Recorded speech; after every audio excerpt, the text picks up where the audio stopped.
Block credit 17(5) also called as negative list for ITC, मतलब ये ITC input tax credit हम नहीं ले सकते। देखो टेबुलर फॉर्म में आपको पूरा समझाया मैंने। देखो the CGST amendment act 2018 has substituted clause A and clause B of section 17(5) with the view to expand the scope of ITC availability. ITC की availability expand की है। Provisions relating to the credit availability undergone the changes in goods and services like motor vehicle, vessels and aircraft, general insurance, servicing and repair and maintenance, food and beverages, outdoor catering, membership of club, travel benefit, etc. Under amended position, the restriction and availability of ITC in respect of goods or services are as under. तो अब एक एक करके इतनी सारी जो ऊपर आपने सर्विसेज देखी ये सब याद आ रहे होंगे आपको, राइट। 17(5) में आपने अगर पढ़े होंगे तो ये सब याद आ रहे आपको। तो ये सब सर्विसेज सब यहाँ पे दी हुई है, इसको एक एक करके हम समझने की कोशिश करें। बहुत ही सिंपल, ओके। चलो देखो मैं पहले आपको ये कॉलम वाइज बता दूं। ये सीरियल नंबर का कॉलम नंबर 1 है, ये कॉलम नंबर 1, फिर ये column number 2, column number 3 and column number 4। 4 columns है, ओके, 4 कॉलम। तो पहला देखो सीरियल नंबर 1, इसमें फर्स्ट एंट्री है क्या? पहला है गुड्स एंड और services on which the credit is block. कौन से गुड्स और सर्विसेज पे क्रेडिट ब्लॉक है? देन इसके एक्सेप्शंस क्या है, मतलब यहां पे ये क्रेडिट अलाउ होगा। एक्सेप्शन टू कॉलम नंबर 2, ये कॉलम नंबर 2 पे क्या एक्सेप्शन है, मतलब यहां दिए वो क्रेडिट्स हमको अलाउ होंगे। और रिमार्क्स क्या है उसमें, राइट। रिमार्क्स मतलब सिंपल लेमैन लैंग्वेज में उन्होंने लिखा हुआ, राइट। तो चलो देखो सबसे पहला आपको अगर स्क्रीन पे दिख रहा होगा तो ये आप लिख सकते हो, पहले लिख लो। For the transportation of money, लिख लो पहले चौथा point, for the transportation of money for banking companies और फाइनेंशियल इंस्टीट्यूशन।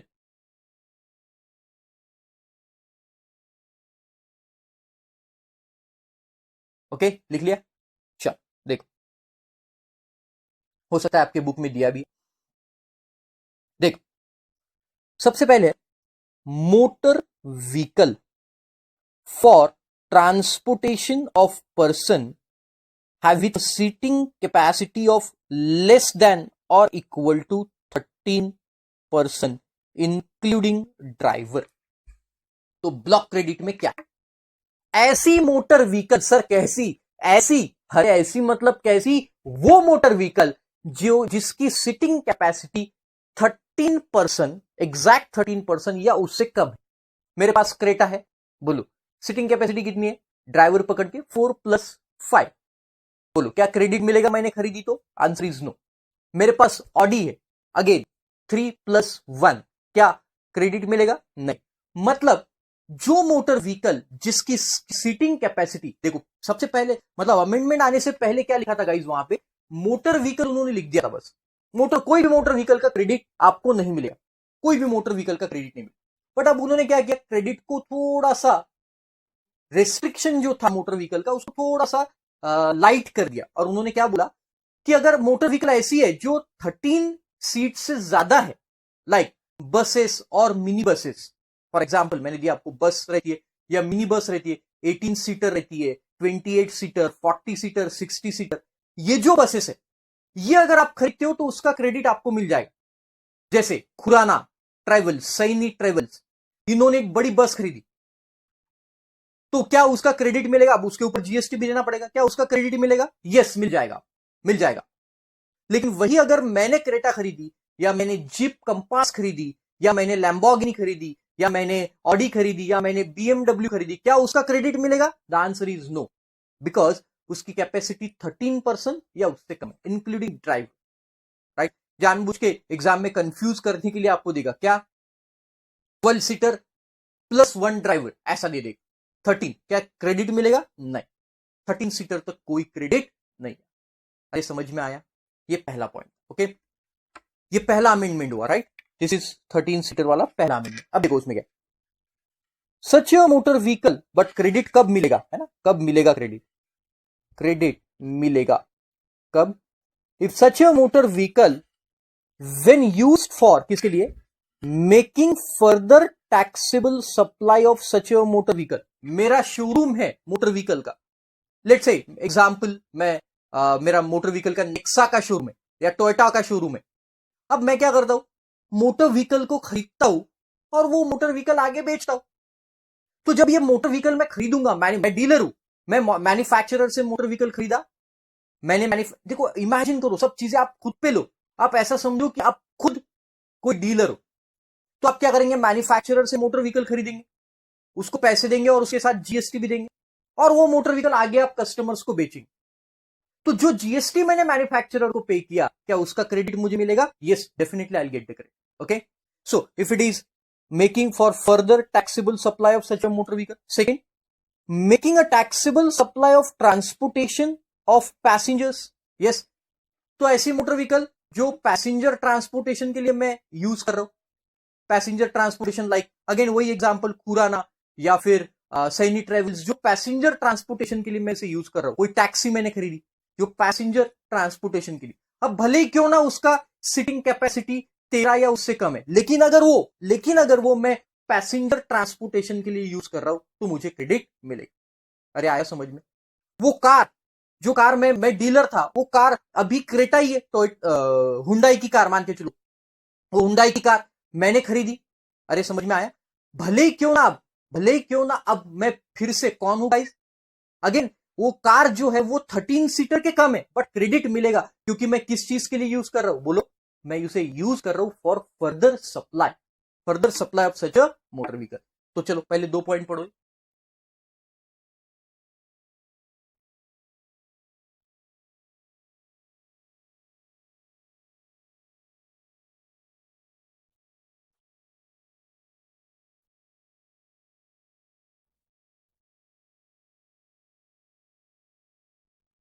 तो क्या आपको क्रेडिट मिलेगा? Yes, right.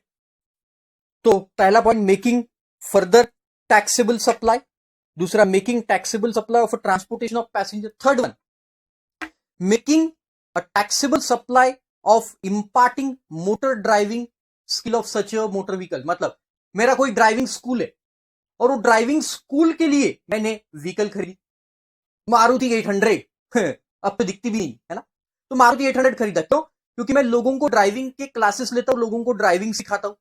अरे बराबर, तो क्या वो मोटर व्हीकल मारुति 800 जो मैंने खरीदी उसका क्रेडिट मिलेगा? Yes, definitely I can get it. अरे आया समझ में? एंड लास्ट अगेन जो इस बार अमेंड हुआ, ये 3 तो आपको पहले भी मालूम थे, ये जो अमेंड हुआ वो क्या है, for transportation of money for banking companies और फाइनेंशियल इंस्टीट्यूशन, राइट। आपने देखा होगा बैंकिंग कंपनी जो रहती है, एसबीआई, एचडीएफसी, एक्सिस बैंक, ये कैश ट्रांसफर करते एक ब्रांच से दूसरे ब्रांच में या कहीं और दूसरे बैंक में भी ट्रांसफर करते कैश। तो वो गन लेके लोग खड़े रहते बाहर, आपको मालूम है, जो कैश की वैन रहती, राइट। अब वो कैश की वैन है, अगर वो वैन बैंकिंग कंपनी खरीदती है या फाइनेंशियल इंस्टीट्यूशन खरीदती है, तो क्या उसका क्रेडिट बैंकिंग कंपनी और फाइनेंशियल इंस्टीट्यूशन को मिलेगा? Yes, definitely it will gate, right. तो अगेन नया अमेंडमेंट। लेकिन वही मान के चलो मेरी एक कंपनी है, मान के रिलायंस कोई वैन खरीदता है फॉर ट्रांसपोर्टेशन ऑफ मनी, क्या क्रेडिट मिलेगा? नहीं, it is only for banking company. Transportation of money तो करना है, लेकिन किसको क्रेडिट मिलेगा? सिर्फ बैंकिंग कंपनी और फाइनेंशियल इंस्टीट्यूट। अरे समझ में आया? तो पहला पॉइंट मोटर व्हीकल बड़ा सिंपल था। सबसे पहले उन्होंने ब्रॉडर टर्म्स में बोल दिया कि मोटर व्हीकल ऐसी जिसकी सीटिंग कैपेसिटी 13 या उससे कम है, हम क्रेडिट नहीं देंगे, जो भी जीएसटी लगेगा उसका क्रेडिट नहीं देंगे। लेकिन अगर वो मोटर व्हीकल कोई भी अगर ट्रांसपोर्टेशन ऑफ पैसेंजर्स के लिए यूज हो रही या फिर फर्दर सप्लाई के लिए या इंपार्टिंग मोटर ड्राइविंग स्किल या फिर transportation of money for banking company और फाइनेंशियल इंस्टीट्यूशन, उसका क्रेडिट हम आपको दे। अरे समझ में आया? तो देखो रिमार्क्स में लेमैन लैंग्वेज में वही लिखा है, ITC on a motor vehicle for transportation of a person with a sitting capacity of 13 or less, including the driver, used for any purpose other than mentioned in serial number 1 of column number 3, ये column number 3 में ये purpose दिए, अगर इसके लिए use हो रही तो क्रेडिट, अगर ये तीन पर्पस के लिए हो गए तो क्रेडिट मिलेगा, अदरवाइज क्रेडिट नहीं मिलेगा। और दूसरा पॉइंट दिया है, if the motor vehicle ITC on motor vehicle for transportation of passenger with a sitting capacity of 13% or more, उसका क्रेडिट आपको मिल जाएगा। 13% से ज्यादा है तो फिर आपको क्रेडिट अवेलेबल 13% से ज्यादा। एग्जैक्ट 13 है नो क्रेडिट, एग्जैक्ट 13 है नो क्रेडिट। और थर्ड पॉइंट जो कि बहुत इंपॉर्टेंट है, अगर आप कोई ट्रक खरीदते हो फॉर ट्रांसपोर्टेशन ऑफ गुड्स, या ऐसा व्हीकल जो आप ट्रांसपोर्टेशन ऑफ गुड्स के लिए खरीद रहे हो, डंपर्स, टिपर्स, ऐसे व्हीकल पे भी आपको क्रेडिट मिल जाएगा। देखो, ITC on any other motor vehicle, for example motor vehicle use for transportation of goods, dumpers, tippers etcetera, used for any purpose, the credit is allowed. इसका भी क्रेडिट अलाउड, इसको भी इंपॉर्टेंट मार्क, राइट। तो credit किन किन का allow है? पहला, अगर मैं मोटर व्हीकल ला रहा हूं और उसको एज इट इज मतलब सेल कर रहा हूं, मेरा शोरूम है कोई हुंडई का, नेक्सा का, कोई भी। दूसरा, अगर वो ट्रांसपोर्टेशन ऑफ पैसेंजर के लिए यूज हो रही है। थर्ड वन बोलो, imparting motor driving skill. Fourth one, money transfer करने के लिए ऑफ बैंकिंग कंपनी और फाइनेंशियल इंस्टीट्यूशन। पांचवा, ट्रांसपोर्टेशन ऑफ गुड्स, ट्रक मैंने खरीद के लाया, ट्रांसपोर्टेशन ऑफ गुड्स, या फिर डंपर्स, टिपर्स, इनका भी क्रेडिट अलाउड। ओके, तो नीचे देखो कुछ एग्जांपल्स दिए आपको, फटाफट और समझ में आएंगे। ITC on car purchase by the manufacturing company for the official use, बताओ क्रेडिट मिलेगा? No, of course not, it is blocked. Then ITC on a car purchased by the car dealer to sell its customer, credit allowed. ITC on a car purchased by the company engage in renting out of a car for transportation of passenger, definitely credit is allowed. जैसे बहुत सारे लोग देखना car rent पे देते, government के officers को या बाकी लोग कार रेंट पे देते, उसका क्रेडिट मिल जाए। Then ITC on car purchased by a car driving school, again allowed. ITC on a buses purchased by the company for transportation of his employee from residential to office and back, ये सब allowed, क्योंकि ये बस ऐसा माना है कि इसकी कैपेसिटी 13% से ज्यादा, more than 13% capacity. And ITC on truck purchased by the company for transportation of finished goods is again allowed. अरे आया समझ में? Then second is vessels and aircraft. पहले ये दोनों एंट्री एक में ही थी, मतलब motor cars, vessel and aircraft, ये सिंगल एंट्री थी। अब उन्होंने इसको बाइफर्केट कर दिया, सीरियल नंबर 2 में डाल, तो उनको बाइफर्केट मोटर व्हीकल का अलग और वेसल एंड एयरक्राफ्ट का। तो वेसल और एयरक्राफ्ट अगर आप परचेस करते हो तो इस पे कोई क्रेडिट नहीं, दिस इज ब्लॉक क्रेडिट वाला कॉल। ओके, तो अगर मैं परचेस करता हूं कोई वेसल या एयरक्राफ्ट, बहुत बिजनेस चला मेरा, बहुत अच्छे क्लासेस चले, ऑफकोर्स अगर मैं इतना अच्छा पढ़ाऊंगा और आपको इतना अच्छा समझेगा तो डेफिनेटली मैं एयरक्राफ्ट परचेस कर पाऊंगा, मेरा बिजनेस बढ़ेगा, है ना? नालायक लोग, हाँ तो बोलो यस। तो ये मोटर वेसल्स या एयरक्राफ्ट मैंने परचेस किया, तो उसके ऊपर जो GST लग के आया उसका क्रेडिट मुझे नहीं मिलेगा। बट कौन से केस में मिलेगा? देखो कौन से केस में मिलेगा। वेसल और aircraft when it is used for, credit available वाला कॉलम है, क्रेडिट अवेलेबल कब मिलेगा? देखो, if it is used for making further taxable supply of vessel और एयरक्राफ्ट। मेरा बिजनेस क्या है? मैं डीलर हूं, मैं मैन्युफैक्चरर से वेसल एयरक्राफ्ट खरीदता हूं और कस्टमर को बेचता हूं, मेरा बिजनेस ये, मैं डीलर, तो डीलर को अगेन क्रेडिट मिलेगा, जैसे वहां पे लिखा motor vehicle. Then it is used for making a taxable supply of transportation of passenger. IndiGo ने एयरक्राफ्ट खरीदा, क्या उसे क्रेडिट मिलेगा? Yes, definitely it will get the credit because it is used for transportation of passengers. लेकिन मुकेश अंबानी ने अपना private jet खरीदा, aircraft खरीदा, क्रेडिट नहीं मिली। अरे आया समझ? Third one, making taxable supply of imparting training on navigating on such vessels, सिखाने के लिए, वेसल्स को सिखाने के लिए, नेविगेशन, एयरक्राफ्ट को सिखाने के लिए अगर कोई एयरक्राफ्ट परचेस किया जाता है उसका भी क्रेडिट आपको मिल जाएगा। Yes, you can get the credit. अरे ध्यान में आया आपको? उसका भी क्रेडिट आपको मिल जाएगा। Next, making taxable supply imparting training on flying of such aircraft, ये वेसल के लिए नेविगेटिंग वाला, और इम्पार्टिंग ट्रेनिंग वाला ये एयरक्राफ्ट, तो इसका भी क्रेडिट हमें मिल जाए। एंड ट्रांसपोर्टेशन ऑफ गुड्स, अगर मैं ये वेसल और एयरक्राफ्ट ट्रांसपोर्टेशन ऑफ गुड्स करने के लिए, मतलब वेसल से मैं गुड्स यहां के वहां कर रहा हूं, तो फिर उसका क्रेडिट मुझे। तो apart from these 5, 1 2 3 4 and 5, apart from these 5, अगर मोटर एयर वेसल और एयरक्राफ्ट में ये 5 चीजों के लिए यूज कर रहा हूं तो मुझे क्रेडिट मिलेगा। अपार्ट फ्रॉम दीज 5 अगर मैं यूज कर रहा हूं तो मुझे क्रेडिट नहीं, तो वही वहां पे दी। आई समझ में आए? तो क्या क्या 5 चीजें मैं फर्दर सप्लाई कर रहा हूं, राइट? मैं उसको किसके लिए यूज करूं? ट्रांसपोर्टेशन ऑफ पैसेंजर्स के लिए, या फिर इंपार्टिंग ड्राइविंग स्किल्स के लिए, या फिर ट्रांसपोर्टेशन ऑफ गुड्स। तो देखो example, ITC on aircraft purchase by the manufacturing company for its official use, no credit, official use के लिए नहीं है। But ITC on aircraft purchase by an aviation school providing training of flying aircraft is allowed.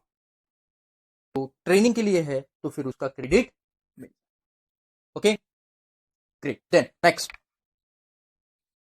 General insurance, third one, general insurance, servicing, repair and maintenance relating to a motor vehicle for transportation of a person with a seating capacity if less than 13 or equal to 13, vessel or aircraft।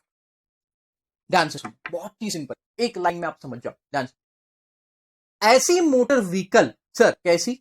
ऐसी motor vehicle जिसकी seating capacity less than और equal to 13 है, जो हमने देखा, उसका credit हमें नहीं मिलता, बराबर, हम देख के।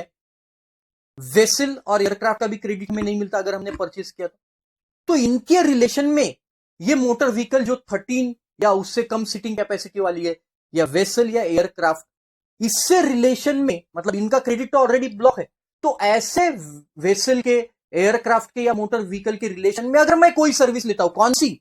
जनरल इंश्योरेंस की, सर्विसिंग की, रिपेयर मेंटेनेंस की, ये 3 सर्विस अगर मैं ले रहा हूं, 1 2 and 3, general insurance, repair maintenance और सर्विसिंग, अगर ये 3 सर्विसेज में उनके रिलेशन में लेता हूं तो मुझे इसका कोई क्रेडिट नहीं मिलेगा। अरे ओरिजिनल क्रेडिट ही ब्लॉक है, जब आप मोटर व्हीकल को परचेस करें तभी क्रेडिट नहीं मिल रहा, तो इसके जनरल इंश्योरेंस का भी क्रेडिट नहीं। ये मोटर व्हीकल का आपने इंश्योरेंस निकाला होगा, कौन सी मोटर व्हीकल का? मैंने मेरे कार का इंश्योरेंस निकाला, अरे मुझे कार का ही क्रेडिट नहीं मिल रहा है, तो ये इंश्योरेंस का क्रेडिट कहां से मिलेगा भाई? तो जो ब्लॉक क्रेडिट ऑलरेडी देख के आए, मोटर व्हीकल लेस देन और equal to 13 capacity, vessel, aircraft, उनका क्रेडिट नहीं, तो उनके रिलेशन में जो भी जनरल इंश्योरेंस की सर्विस है, जो भी रिपेयर मेंटेनेंस की सर्विस है, जो भी सर्विसिंग करते हो आप गाड़ी का, उसकी सर्विस है, उसका भी, उसके ऊपर भी जो जीएसटी लग के आएगा, उसका भी क्रेडिट हमें नहीं मिलेगा। समझ में आया? लेकिन क्रेडिट किनका अलाउड है? जो हम लोगों ने ये एक्सेप्शन देख के आए, ये सब एक्सेप्शन थे, 5 चीजें, या फिर इधर भी एक्सेप्शन। अगर ये मोटर व्हीकल या वेसल और एयरक्राफ्ट जो चीजें वहां पे दी है उससे रिलेटेड है, तो फिर हमें क्रेडिट मिल जाए, राइट? तो देखो वही चीजें देखो, सच क्रेडिट अलाउड वाला कॉलम, क्रेडिट अलाउड कौन सा? देखो, such a motor vehicle relating to the motor vehicle for transportation of a person with a seating capacity of 13 और less when it is used for the purpose of serial number 1 of column 3, ये जो आपका serial number 1 है, इसके column 3 में ये motor vehicle दी है, तो इसके रिलेशन में अगर वो मोटर व्हीकल यूज हो रही, जैसे आपने कोई मोटर व्हीकल लाया for imparting motor driving skill, तो मोटर व्हीकल का क्रेडिट आपको अलाउड है, तो उसके रिलेशन में आप अगर इंश्योरेंस निकालते हो वो भी अलाउड है, उसका जीएसटी भी अलाउड है, सर्विसिंग करते हो उसके ऊपर का जीएसटी भी अलाउड है, रिपेयर मेंटेनेंस करवाते हो उसके ऊपर का जीएसटी भी अलाउड। अरे समझ में आया? तो वो serial number 1 of column 3 about, इसका जीएसटी हमें अवेलेबल होगा। चलो बताओ, मैंने मोटर व्हीकल खरीदी, मैं बैंकिंग कंपनी हूं, मैंने मोटर व्हीकल खरीदी फॉर ट्रांसपोर्टेशन ऑफ मनी और उसका इंश्योरेंस निकाला, क्या अवेलेबल है जीएसटी का क्रेडिट वो इंश्योरेंस पे जो लग के आएगा? Yes, it is available. अरे आया समझ में? Then such services relating to vessel और an aircraft use for the purpose of serial number 2 column 3, same. अगर वेसल और एयरक्राफ्ट इन 5 चीजों के लिए यूज हो रहा है तो उसका क्रेडिट हमें अवेलेबल है। तो उसके इंश्योरेंस का, जनरल इंश्योरेंस का या फिर सर्विसिंग का या रिपेयर मेंटेनेंस का क्रेडिट भी available. Then next, again important है, ये ऑलरेडी देख चुके अपन। Such services when received by taxable person engaged in a manufacture of a motor vehicle as mentioned in serial number 3 of column 2 vessel और aircraft। अरे समझ में आया क्या? अगर कोई मोटर व्हीकल का मैन्युफैक्चरर है, जैसे देखो मारुति कार, राइट? ये मारुति जो है, इसने क्या किया कि ये अपना शोरूम है, ही इज अ मैन्युफैक्चरर, बराबर। ये शोरूम में बहुत सारी उसके कार है, बहुत सारी कार। अब ये कार का, ये स्टॉक का उसने क्या करवाया? इंश्योरेंस करवाया, जनरल इंश्योरेंस करवाया मैन्युफैक्चरर ने। तो क्या मारुति का, देखो अब ये जनरल इंश्योरेंस कंपनी क्या करेगी? इसको बिल देगी, मान के चलो ये इंश्योरेंस है 10 करोड़ रुपए और उसके ऊपर जीएसटी लग के आएगा, लेट्स से 1 करोड़ रुपए जीएसटी लग, तो क्या ये 1 करोड़ रुपए का क्रेडिट मिलेगा? द आंसर इज यस, क्योंकि ये मारुति क्या है? मैन्युफैक्चरर। ये अपने इसके लिए ये जो कार है, ये कार उसके लिए मोटर व्हीकल नहीं है गाइस, ये उसके लिए स्टॉक है। तो इस मैन्युफैक्चरर का उसको क्रेडिट मिल जाएगा। अरे आपके ध्यान में आया, समझ में आया मैं क्या बोल, राइट? या फिर देखो इसने क्या किया, मान के चलो एक मोटर व्हीकल है कोई, ये लोग ट्रायल देने के लिए रखते, ट्रायल रन, लोग खरीदने जाते हैं तो पहले ट्रायल रन रहते। तो ये ट्रायल रन में मेरे जैसा नया आदमी गया, कार में बैठा, मुझे कार चलाना नहीं आता, मैंने उसको बोला यस मुझे आता है, चलो मुझे ट्रायल रन दो, हर गया और ठोक दिया कार। अरे समझ में, अब ठोक दिया तो कार तो खराब हो गई भाई।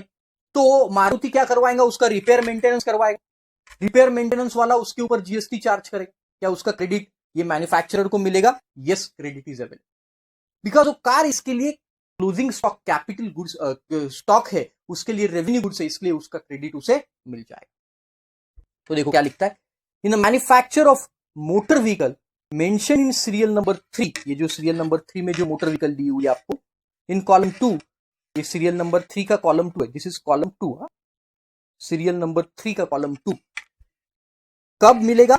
और वेसल और एयरक्राफ्ट कब मिलेगा? अगर ये general insurance in respect of such a motor vehicle serial number 3 of column 2 of vessel और एयरक्राफ्ट इंसर्टेड बाय हिम, तो उसका क्रेडिट फिर उसे मिल जाएगा मैन्युफैक्चरर। ओके, आया समझ में?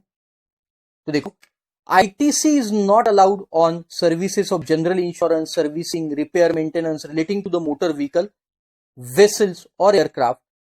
ITC on which is not, मतलब ऐसे मोटर व्हीकल, वेसल और एयरक्राफ्ट जिसके ऊपर नॉर्मली परचेस पे ITC नहीं है, उनके जनरल इंश्योरेंस, रिपेयर मेंटेनेंस और सर्विसिंग पे भी ITC नहीं है। But ITC is allowed on general insurance, servicing, repair, maintenance relating to the motor vehicle और एयरक्राफ्ट और vessel on which the ITC is allowed, मतलब जिस पे ITC अलाउड होगा उसके ऊपर तो फिर क्रेडिट मिलेगा, इंक्लूडिंग दिस मैन्युफैक्चर। अरे आया ध्यान में? तो देख उसका भी एग्जांपल दिया, ITC on general insurance taken on a car used by the employee for the manufacturing company for the official purpose, whether credit is allowed? No, of course not. Then ITC of maintenance and repair service availed by the company of a truck का use for transportation of finish goods. क्या normal ऐसे truck का आपको ITC मिलता है purchase करने पे? Yes, तो फिर ये सर्विसेज का भी ITC मिलता है। Okay, then next, fourth one, food and beverages. मैंने मेरे ऑफिस में आर्टिकल्स के लिए चिप्स के पैकेट लाए, rasgulla, food, beverages, Coca Cola, ये सब लाए, हार्ड ड्रिंक्स नहीं रे, सॉफ्ट ड्रिंक लाए। हाँ, तो क्या उसका क्रेडिट मिलेगा मुझे? उसके ऊपर जीएसटी लग आएगा? Of course not, food and beverages का कोई क्रेडिट नहीं। आउटडोर कैटरिंग, मैंने ये ऑफिस के एम्प्लॉयज के लिए खाना लगाया, खाओ, लंगर खाओ, वो कैटरिंग वाला मुझे बिल देगा, क्या मुझे क्रेडिट मिलेगा? नहीं मिलेगा। देन ब्यूटी ट्रीटमेंट, ऐसा नहीं होता है जनरली ऑफिस में, लेकिन एग्जांपल लेते अपन कि मैंने क्या किया, मेरे पूरे ऑफिस के, क्यों लड़के भी ब्यूटी ट्रीटमेंट कर सकते भाई, लड़कियां थोड़ी ना करती। तो दोनों को, लड़के और लड़कियां दोनों को ब्यूटी पार्लर में भेजा। आते समय एकदम मुझे फ्रेश लगना चाहिए सब लोग। तो उसके लिए मुझे वो ब्यूटी पार्लर वाली ने बिल दिया, क्या उसका क्रेडिट मैं ले सकता हूं? बिल्कुल नहीं। विजय माल्या ने, किंगफिशर वाला है, अभी तो डूब गया, उन्होंने क्या किया कि पूरे एयर होस्टेस को ब्यूटी ट्रीटमेंट दिलवाया और उनसे बिल लिया ब्यूटी ट्रीटमेंट वाली से, क्या उसका क्रेडिट मिलेगा? नहीं मिलेगा। अरे समझ में आया? देन हेल्थ सर्विसेज, मैंने मेरे ऑफिस के बाजू में जिम खोल दिया, सब सब स्टूडेंट जो भी आर्टिकल है वहां पे जाएंगे जिम में, उसका बिल आया, क्या क्रेडिट मिलेगा? नहीं। कॉस्मेटिक एंड प्लास्टिक सर्जरी, जैसे किसी का कान बड़े होते, किसी की नाक बड़ी होती है ना, देखा आपने, जैसे नाक बड़ी रहती है एकदम है, तो उसको कटवाया।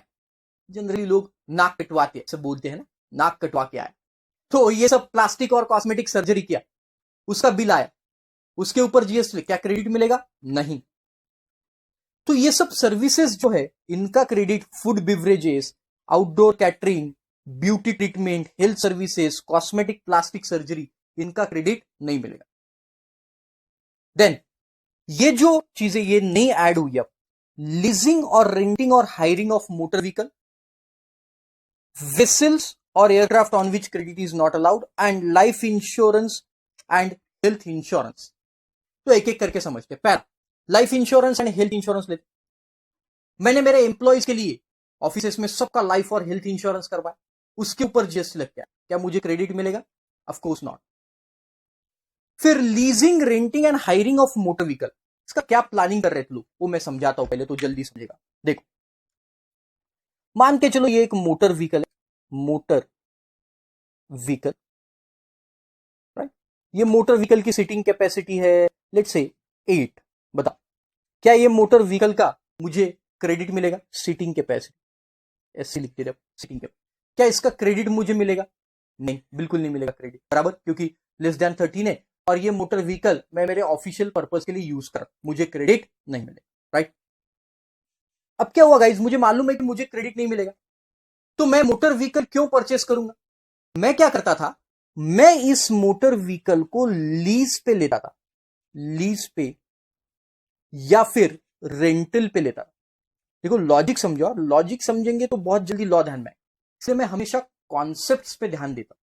आपने देखा होगा बिगर कॉन्सेप्ट के अपन इतने सारे अमेंडमेंट पता है, कोई चीज अपन बिगर कॉन्सेप्ट की नहीं पढ़ते। तो मैंने ये क्या किया, लीज और रेंटल पे लिया किसी से।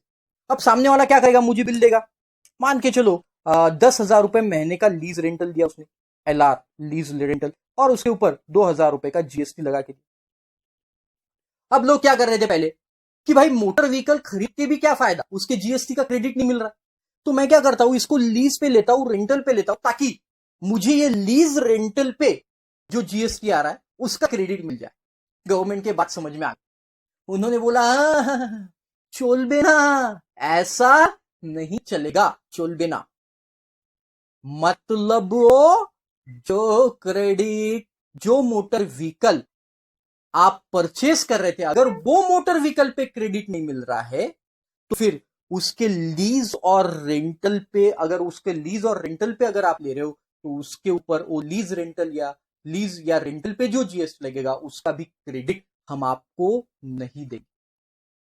जो मोटर व्हीकल अगर आप परचेस करते थे, वो परचेस करने पे आपको क्रेडिट नहीं है, तो फिर वो मोटर व्हीकल जो आपने लीज या रेंटल पे ली, उसका भी हम आपको क्रेडिट नहीं। अरे आया समझ में? आपको ध्यान में आया? पक्का? तो देखो पढ़ो। लेकिन फिर ऐसी मोटर व्हीकल है जो मोटर व्हीकल का आप क्रेडिट ले सकते हो, जैसे हम लोगों ने देखा कौन कौन सी मोटर व्हीकल का क्रेडिट ले सकते हैं आप, जो वहां पे देखा इंपार्टिंग मोटर ड्राइविंग स्किल वाली, ट्रांसपोर्टेशन ऑफ पैसेंजर्स वाली, या ट्रक आपने परचेस किया फॉर ट्रांसपोर्टेशन ऑफ गुड्स, उसका आप नॉर्मल परचेस पे भी क्रेडिट ले सकते हो। तो फिर वो अगर आप किराए पे लेते हो, लीज पे लेते हो, रेंटल पे लेते हो, तो उसका भी क्रेडिट हम आपको दे देंगे, कोई प्रॉब्लम नहीं, राइट। लेकिन ये प्लानिंग जो चल रही थी उसको रोकना, राइट। चलो पढ़ो।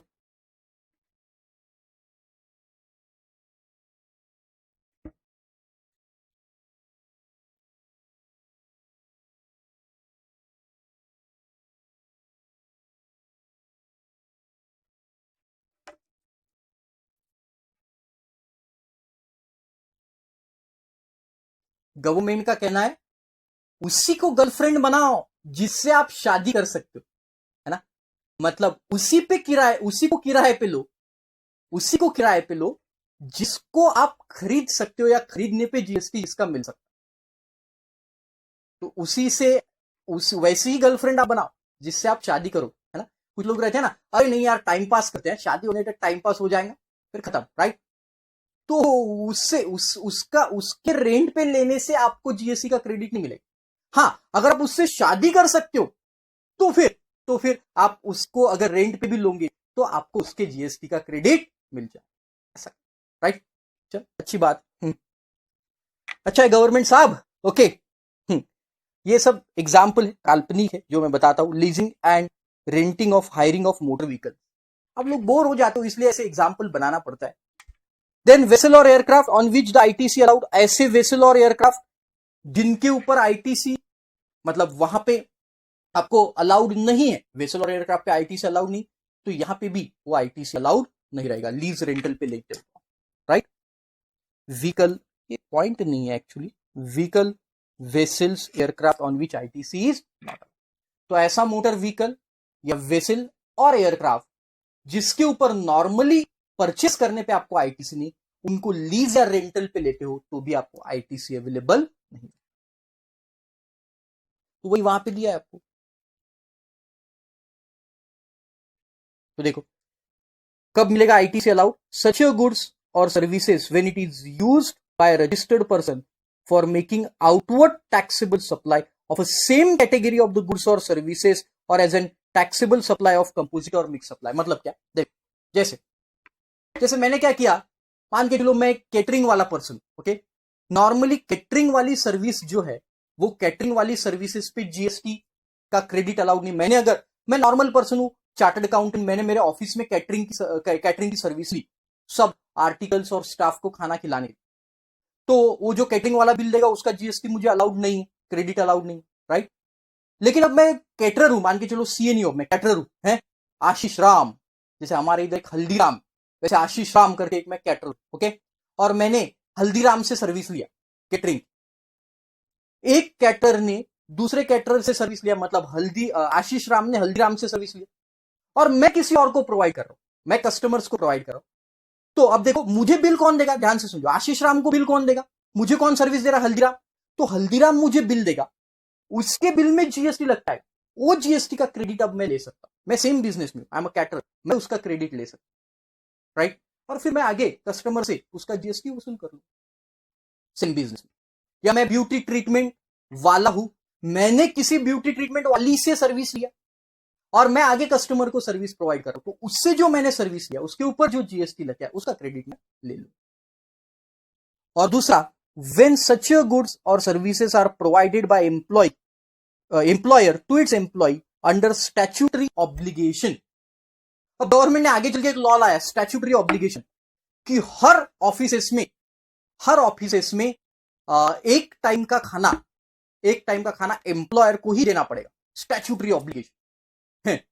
या फिर हर ऑफिसेस में जिम कंपलसरी, मतलब एम्प्लॉय को फिट रखने के लिए उनको जिम में भेजना पड़ेगा। ये आपको मालूम है यूएस वगैरह में क्या होता है, जब आफ्टरनून ब्रेक होता है ये लोग दौड़ने भागने अपने साथ में एक कपड़े का सेट एक्स्ट्रा लाते रोज ऑफिस में, दौड़ने भागने जाते, लंच टाइम में आधा घंटा दौड़ के आते, फिर फ्रेश होते, नहाते और फिर वापस कपड़े पहन के ऑफिस में काम पे लग जाते। ये it happens every day in US, right. तो ऐसी अगर सर्विस कंपलसरी कर दी, स्टैट्यूटरी ऑब्लिगेशन, उनको रोज खाना खिलाना, और फिर मैंने कैटरिंग की सर्विस ली, स्टैट्यूटरी ऑब्लिगेशन है भाई, तो फिर वो कैटरिंग वाले सर्विसेज का मुझे जीएसटी का क्रेडिट मिला, या हेल्थ सर्विसेज का फिर मुझे जीएसटी का credit, if it is under statutory obligation. तो वहां पे चीजें ली रिमार्क्स में, राइट।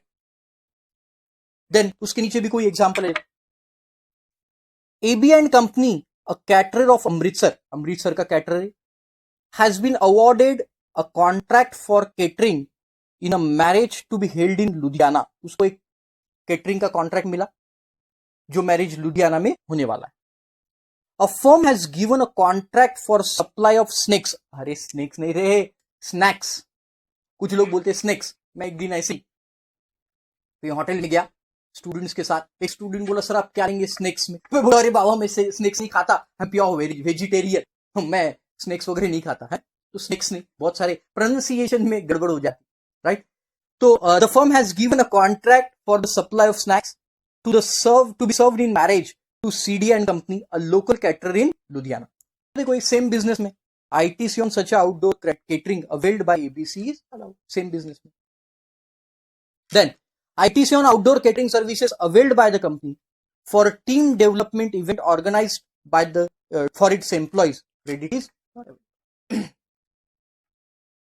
Then क्या हुआ देखो, ITC on outdoor catering service availed by the company to run the canteen in its factory under Factories Act 1948 statutory obligation आ गया, credit allowed हो जाएगा। अरे आया समझ?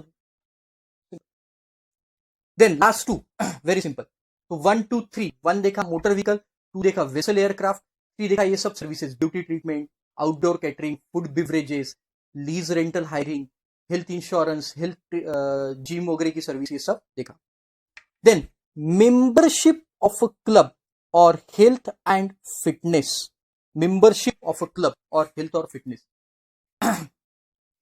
वेंस ये इसका क्रेडिट आपको अलाउड नहीं है। मतलब आपने आपके एम्प्लॉय को क्या किया, मेंबरशिप दिया क्लब का, कोई लायंस क्लब, जेसी क्लब, तो इनका जेसीआई, इनका अगर आपने क्लब मेंबरशिप फैसिलिटी अपने आर्टिकल्स को या एम्प्लॉयज को प्रोवाइड की और उसके ऊपर वो लोग GST लगा के देंगे वो सर्विसेज। ऑफकोर्स जैसा मेरे ऑफिस में जितने भी आर्टिकल और एम्प्लॉय, मैं सबको एक क्लब ज्वाइन करके दिया, राइट? अरे कॉन्टैक्ट्स बनते हो क्लब से, आपने भी करना चाहिए, कॉन्टैक्ट्स डेवलप होते, तो मैंने वो सबको करके दिया ना। उसकी मेंबरशिप फी ऑफ कोर्स मैं भरता हूं, है ना? हेल्थ क्लब, फिटनेस क्लब, ये सब की मेंबरशिप फी मैं भरता हूं उनके बिहार। हमारे ऑफिस में आओ आप, बहुत मजेदार काम, राइट? तो ये इसके ऊपर जो GST लग के आएगा उसका क्रेडिट मुझे नहीं मिलेगा। लेकिन अगर ये स्टैट्यूटरी ऑब्लिगेशन के अंडर है, गवर्नमेंट ने ऑब्लिगेशन डाल दिया कि नहीं, एम्प्लॉय को फिट रखने के लिए कंपल्सरी एम्प्लॉयर को ये फिटनेस क्लब में मेंबरशिप देना पड़े एम्प्लॉयज को, तो फिर ऐसे केस में क्रेडिट मिल जाए। देखो, when such a service are provided by employer to its employee under statutory obligation, अगर statutory obligation है तो फिर क्रेडिट। अगेन वही दिया, when such a goods or services provided by employer to its employee without any statutory obligation, without any है तो फिर credit block, but अगर statutory obligation है तो credit mill. Then last, travel benefits extended to the employees on vacation such as leave or home travel concession, वो सब आपने LTC वगैरह पढ़ा है डायरेक्ट टैक्स में, मेरे पास में पढ़े होंगे तो बहुत डिटेल में मैंने पढ़ा है। LTC डायरेक्ट टैक्स और इनडायरेक्ट टैक्स दोनों मैं पढ़ाता हूं आपको, जैसे कि मालूम है। तो ये LTC और वेकेशन लीव वो मैंने एम्प्लॉयज को प्रोवाइड किया और वो ट्रैवल कंपनी ने मुझे बिल दिया, तो क्या उसका क्रेडिट मुझे मिलेगा? Of course not. बट अगर वो अगेन स्टैट्यूटरी ऑब्लिगेशन है, गवर्नमेंट ने बोला कि साल में हर 5 दिन कंपलसरी हर एक एम्प्लॉयर को अपने एम्प्लॉयज को ये बेनिफिट देना है वेकेशन का, या फिर उसको लीव ट्रैवल कंसेशन का बेनिफिट देना है, तो फिर जो भी GST लग के आएगा उसका क्रेडिट मुझे मिल जाएगा, if it is under statutory obligation. और अगर विदाउट एनी स्टैट्यूटरी ऑब्लिगेशन है तो ITC block. So these are 5 cases, 6 cases rather, 6 नहीं होना चाहिए, ये 6, राइट? तो दीज आर 6 केसेस जिसमें हम लोगों ने देखा कि कौन से क्रेडिट ब्लॉक है और कौन से क्रेडिट आपको मिल जाएगी, कंडीशंस क्या क्या है, वो पूरा एक बार आप गो थ्रू करो अभी के अभी। आई एम श्योर गाइज, अगर आप अभी पढ़ते हो हार्डली 10 मिनट में पूरा रिवाइज हो जाए। नीचे मोटर व्हीकल की डेफिनेशन दी, कोई पढ़ने की जरूरत नहीं है आपको। तो आप ये अगर 10 मिनट के अंदर अगर पूरा रिवाइज करेंगे तो बहुत ज्यादा कॉन्फिडेंस आपको आ जाएगा। ओके,